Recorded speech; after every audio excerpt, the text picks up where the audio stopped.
Hello and welcome to the transcription explanation of this design. It was done using Loren Sherman's script, which uses a combination of dots and lines on these 4 different stems to make our consonants. And vowels are a bit trickier. They're smaller circles and they're located in different positions depending on what vowel they are and if they're on one of these 4 stems. Anyway, this design was meant to be a t-shirt, and this is me wearing my lovely t-shirt, and I'm very proud of it. I think it looks super cool. And this is the design that is in gold here. Anyway, you read it bottom counterclockwise, or if you imagine an infinitely large circle, bottom counterclockwise would be left to right because the circle would eventually curve up, except it doesn't because it's an infinitely large circle. And then same thing for the words themselves. Read them bottom counterclockwise, so the first letter to cross the middle at the bottom, or whatever comes next counterclockwise is how you read it. So anyway, this is the design, and this is our first word. And this, since it crosses the bottom here, is our first letter. And let's go ahead and look at this word. So this is a shallow divot, so it's in this row of consonants.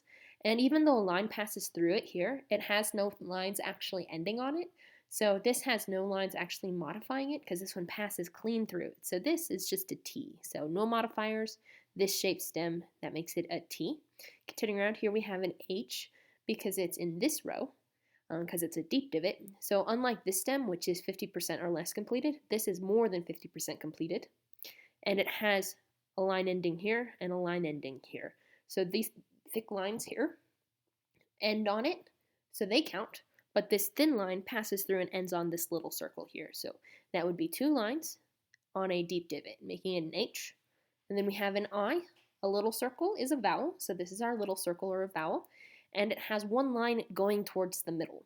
So I's and U's are the only vowels with lines, and I's have lines going towards the middle. And they can go anywhere towards the middle as long as they don't start going towards the outside, because as soon as they start going towards the outside, they become U's, which similarly, U's can have a line going anywhere towards the outside, but as soon as they start going towards the middle, then they become I's. And like all of these lines, they can be curved, straight, whatever. So here we have an I, and in a consonant vowel team, you always read the consonant and then the vowel. So T, H, I, continuing around. Here's our next letter. This is just the line coming from this stem. This is our deep divot, and on it there's that thick line, another thin line, and then a thick line. So 1, 2, 3 lines makes that an S. So this is our first word. Here's our next word. Here's the bottom of it. This shallow divot has 1, 2 dots, and these dots, just like lines, have a lot of options. They can be big, they can be small, they can be inside the word circle, they can be outside the word circle. As long as they're obviously part of the stem, they count. So 1, 2 dots on a shallow divot. So shallow divot with 2 dots is an SH. So SH. Continuing around, here we have another vowel, and it is another I because it's got a line going inwards, except it's curved this time. Whatever, you have freedom to do that. So SHI, and then we have a shallow divot here with 1, 2, 3 dots. So same row as the SH, but with 3 dots makes it an R. Continuing around, here we have another shallow divot with nothing modifying it, so that is just a T again, so just like this T. So SHIRT, so this shirt. And then we have this word, bottom of it, here's our first letter. This is an I, just like this I. I, continuing around, here's our next letter. This is a shallow divot, so it's in this row. And it has 1, 2, 3 lines, so it's another S, just like this S. And these 2 S's are actually set up really similarly with that curved line here, and then one straight going backwards. So an IS is, IS is, I can't talk. Anyway, so this shirt is, and here's our next word, bottom.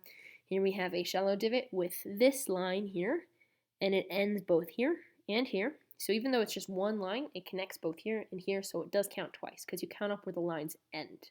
So 1 endpoint, 2 endpoints makes 2 lines on a shallow divot, makes it a W. Continuing around, here's our next stem, and it is an R just like this R with 1, 2, 3 dots. So shallow divot, 3 dots is an R. Then we have our next letter. It's another I, just like this I. And lines, they can end anywhere, as long as they're not on a stem they don't mean to count for. But it's okay that this line ends here and goes there. Anyway, SH, W, R, I, and then we have a T, a shallow divot with no modifiers. And then another T, same as that T. So that's your second T. And then we have another little circle, and it has no lines or dots. So it is either an E, A, or O. And A's are to the outside. This one is not. O's are towards the inside. This one is not. It is right on the line, so it is an E.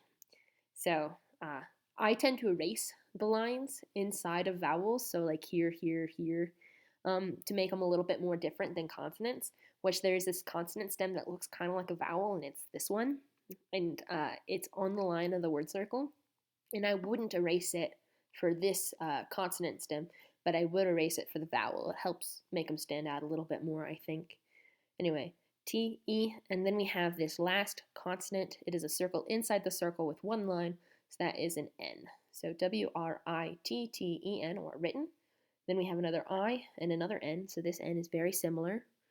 So I-N, so in, and then we have our last word, and this also will explain why I'm called Sirkles with an S and a K.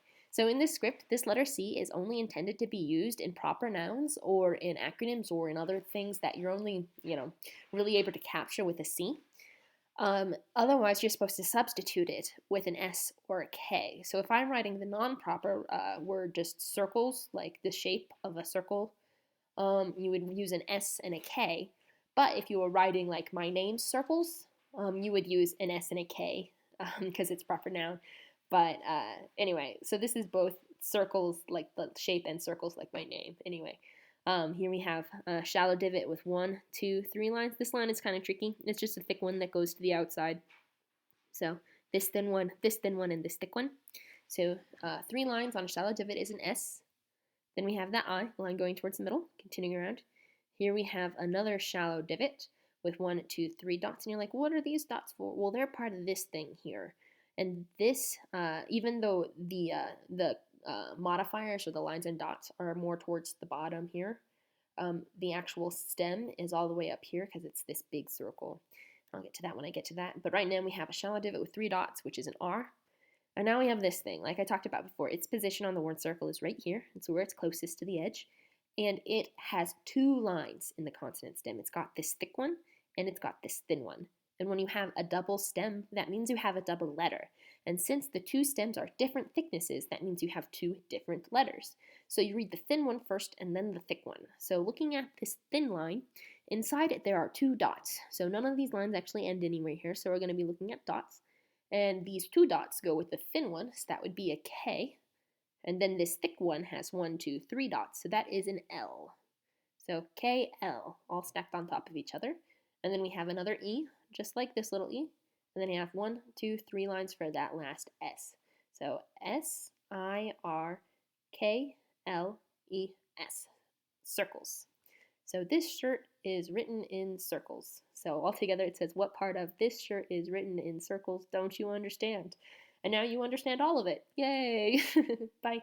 Oh, one more thing. I do sell these shirts. They're on my Etsy store. I have a link for that in the description. They're done with navy blue backgrounds, gold for the Gallifreyan, and white for the letters. So, yeah. And they're in regular adult sizes, so small, medium, large, extra large, up to 3XL.